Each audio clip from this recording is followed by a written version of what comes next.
Hello বন্ধুগণ, সবাই কেমন আছেন? আজকে আমি চলে আসলাম কুমিল্লার গুমতি নদীর পাড়ে। আমি এখন যেখানে আছি সেটা হচ্ছে বাংলাদেশের গুমতি নদী, যেখান থেকে শুরু সেখান থেকে 1 কিলোমিটার দূরে। এখানে গতকাল বিকালবেলা বাঁধ একদিক দিয়ে ভেঙে যাওয়ার সময় এখানকার বিজেপি সদস্যরা আছেন, তারা এটিকে রক্ষা করেন। এই যে দেখেন, গতকাল বিকালবেলা এখান দিয়ে ফাটল ধরে, তো ফাটল ধরার সাথে সাথে স্থানীয় লোকজন এবং বিজেপি সদস্যরা মিলে এই জায়গাটিকে মেরামত করেন। আপনারা অনেকেই জানেন, গতকাল রাতে বুড়িচংয়ের বুড়িয়া এলাকায় নদীর বাঁধ ভাঙ্গনের ফলে পুরো এলাকা বন্যার পানিতে তলিয়ে যায়। আমরা প্রত্যেকে তাদের প্রতি সমবেদনা জানাচ্ছি। ওই দিক দিয়ে বাঁধ ভাঙ্গার কারণে কুমিল্লা শহরের মানুষ, যারা বন্যায় প্লাবিত হওয়ার বেশ আশঙ্কা ছিল, তারা এখন বন্যা থেকে অনেকটা রক্ষা পাবে। সেজন্য আমাদের প্রত্যেকের উচিত তাদের পাশে গিয়ে দাঁড়ানো। তাদের আত্মত্যাগের কারণে আমরা বন্যা থেকে রক্ষা পাচ্ছি। এখন আমি সামনে ভারতের দিকে যাচ্ছি, যে দিক দিয়ে আসলে মূলত পানিগুলো ভারত থেকে ছাড়া হয়েছে। এই এলাকার চরের মানুষগুলা, তারা আরও 2 দিন আগেই তাদের এই পুরো এলাকাটি পানির নিচে তলিয়ে যায়। বর্তমানে এলাকাবাসীর সহায়তায় তাদেরকে বিভিন্ন ধরনের ত্রাণ দিয়ে সহায়তা করা হচ্ছে। আর এলাকাবাসী সবসময় সচেতন থাকায় এই এলাকায় বড় ক্ষয়ক্ষতির হাত থেকে বেঁচে যায়। গতকাল বিবির বাজার চেকপোস্টের এদিক দিয়ে কটক বাজার সীমান্ত এলাকায় ওই দিক দিয়ে নদীর বাঁধ বাংলাদেশিরা যখন বাঁধতে যায়, তখন বিএসএফ ওই দিক থেকে বাধা দেয়। সেই জন্য সারা রাত এই এলাকার মানুষ আতঙ্কিত থাকে, কারণ ওই সময় পানি একবারে পাড়ের উপরে চলে আসে। পরে রাতভর এলাকার মানুষ এই এলাকা পাহারা দেন। যে দিক দিয়ে সামান্য একটু ফাটল দেখা গেছে, ওই দিক দিয়ে তারা সাথে সাথে বাঁধ নির্মাণ করেন। তো সামনে একটু মানুষের চিল্লাচিল্লি শোনা যাচ্ছে। আমরা এখন ওইদিকে গিয়ে দেখি ওইদিকে কী হয়েছে।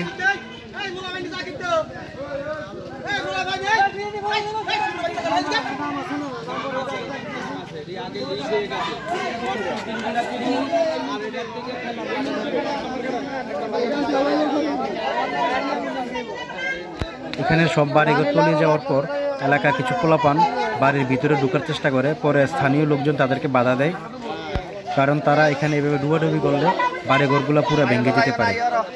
তাছাড়াও অনেকের ঘরে মূল্যবান মালামাল রয়েছে, সেগুলো চুরি হতে পারে।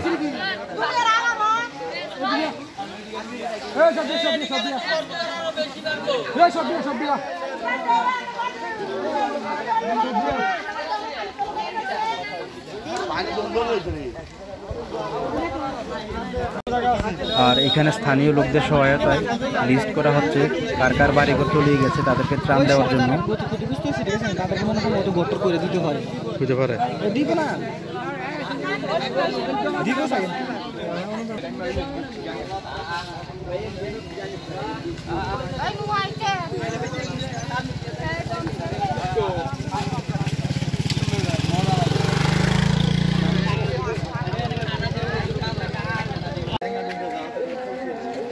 এখানে ছিল কিছু ফসলের জমি, যে জমিগুলো এখন তলিয়ে গেছে। আর সামনে হচ্ছে বাড়িঘরগুলো প্রায় অর্ধেক, কিছু বাড়ি পুরো ডুবে গেছে। এখানে দেখা যাচ্ছে কিছু মানুষ তাদের বাড়িঘরের আসবাবপত্রগুলা যারা সামনে এনে রেখে দিয়েছেন। আমি একটু এদিক দিয়ে সামনে নিচের দিকে গিয়ে দেখি ওইখানকার কি অবস্থা।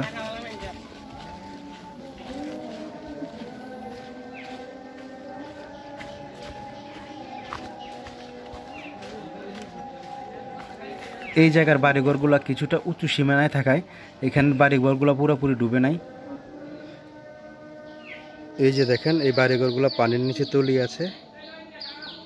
কালকে দুপুর থেকে এই এলাকায় আর কোনো বৃষ্টিপাত হয় নাই, আর এখন প্রচণ্ড রোদ। আশা করা যাচ্ছে এভাবে চলতে থাকলে 2-3 দিনের মধ্যে এই এলাকার পানি অনেকটা নিচে নেমে যাবে। এদিকেও চরের কিছু বাড়িঘর ডুবে যায়, আর এখানে স্থানীয় লোকজন তারা মাছ ধরতেছেন।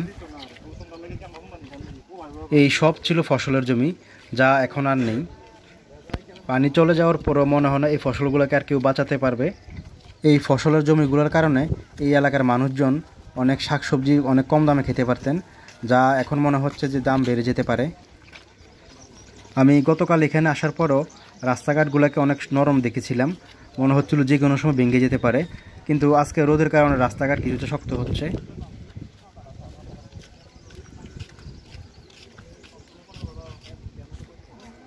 দৃশ্য দেবে পাবলিক দেখুন, হারান যেত না আজকে পাবলিক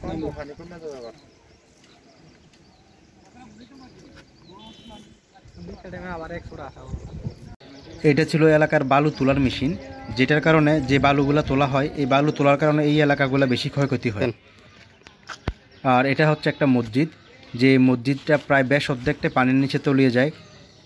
আর এই মসজিদটা হচ্ছে ভারতের সীমানার খুব কাছেই, গাজীপুর এলাকাতে।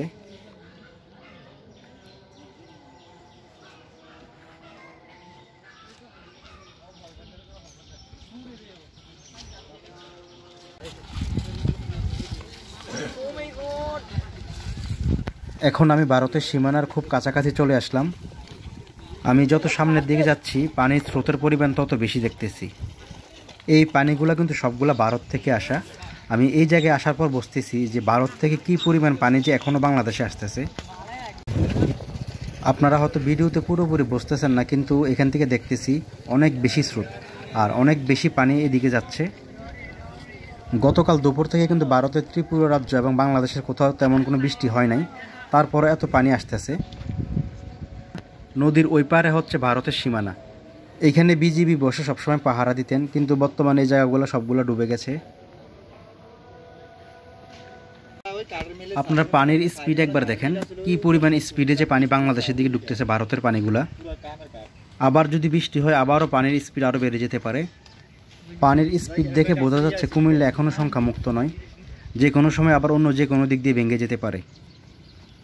আর এখানে দেখেন আপনারা ভারত থেকে প্রচুর গাছের টুকরা, যেগুলো হয়তো কোনো শ্রমেলে ছিল, ওই শ্রমেল তলিয়ে যাওয়ার পর ওই শ্রমেলের সব কাঠের টুকরা বাংলাদেশে চলে আসতেছে। আমি এখানে যতক্ষণ দাঁড়িয়েছিলাম দেখলাম কিছুক্ষণ পর পর অনেক বড় বড় কাঠের টুকরাগুলা ঢুকতেছে এদিকে।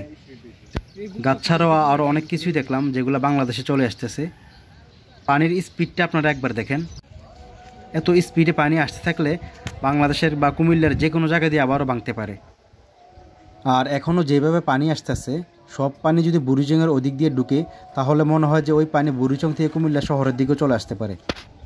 তো এগুলো দেখে বোঝা যাচ্ছে আমরা এখনও নিরাপদ নয়, যে কোনো সময় আবার অন্য যে কোনো দিক দিয়ে গুমতি নদীর বাঁধ ভেঙে যেতে পারে। আরও 3-4 দিন সবাইকে সতর্ক থাকতে হবে। আর স্বস্তির খবর হচ্ছে আজকে যেরকম রোদ দেখতেছি, এই রোদটা যদি আরও 2-3 দিন থাকে তাহলে গুমতির পাড়ে যে রাস্তাগুলো নরম হয়ে গেছে বা ক্ষতিগ্রস্ত হয়েছে সেগুলো হয়তো অনেকটা শক্ত হয়ে যাবে।